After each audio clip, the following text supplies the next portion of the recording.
I remember the exact sound my body made when it hit the kitchen tiles, a dull, heavy thud, like meat dropped onto concrete. My chest locked, my throat constricted, and my lungs clawed for air that wouldn't come. "Quit being dramatic," my father barked, his voice sharp with annoyance instead of concern. He stood above me, arms crossed, disgust etched on his face. And my sister, she laughed, actually laughed.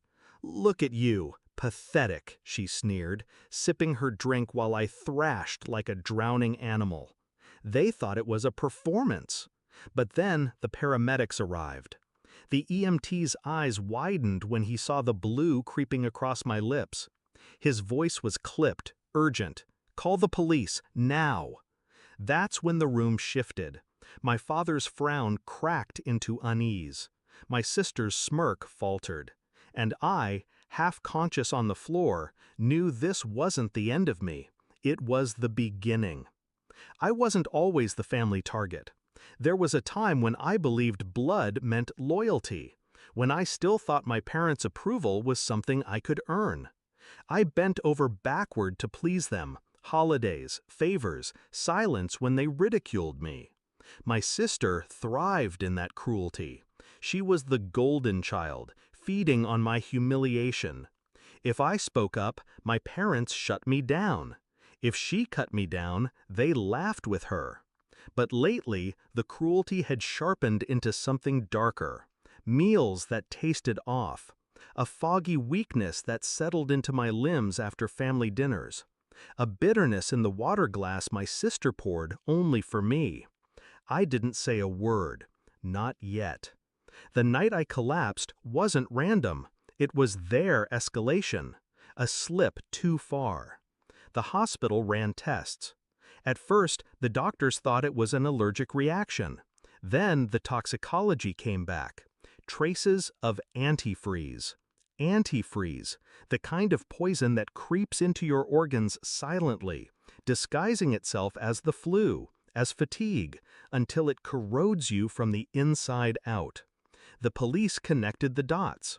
My sister's access to the kitchen, the sudden leftovers she insisted I eat, the drinks she prepared only for me, and my father's refusal to take me seriously, cover, or complicity.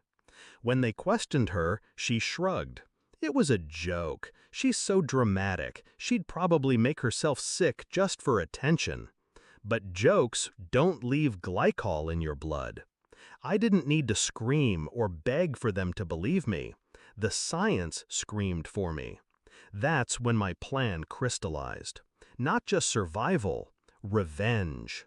I stayed quiet in the hospital, playing the weak, frightened victim they expected. Let them think I was broken. Let them think they had the upper hand. Meanwhile, I started moving the pieces. First, I requested copies of every medical report. Evidence, neatly documented. Second, I met with the detective handling my case privately, not to plead, no, to provide context, patterns, dates, the little slips I'd observed but hadn't voiced, the odd taste, the jokes about how I wouldn't last long in this family. And third, I began securing my future. Quiet calls to my lawyer, a careful transfer of my savings into an account they couldn't touch, my will rewritten. If my life was currency to them, I was taking it off the table. The night of my release, my family staged a dinner. My mother insisted on it. "To put this behind us," she cooed. My father avoided my eyes. My sister smirked, as if daring me to accuse her. I sat at that table, bandage still taped to my arm, hands steady around the fork. And then I slid the manila folder across the table.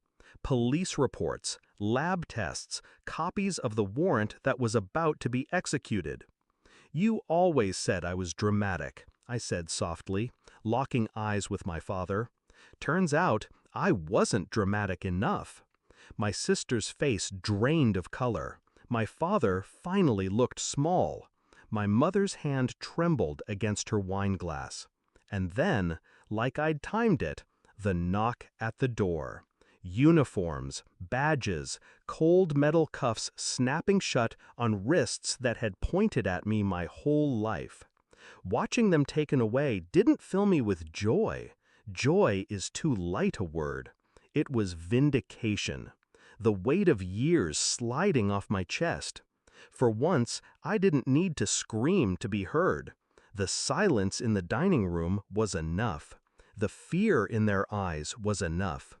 Now, when people ask if I miss my family, I tell them this: I never lost a family. I lost my captors. And when I finally walked out of that house, head high, lungs full of clean air, I realized something.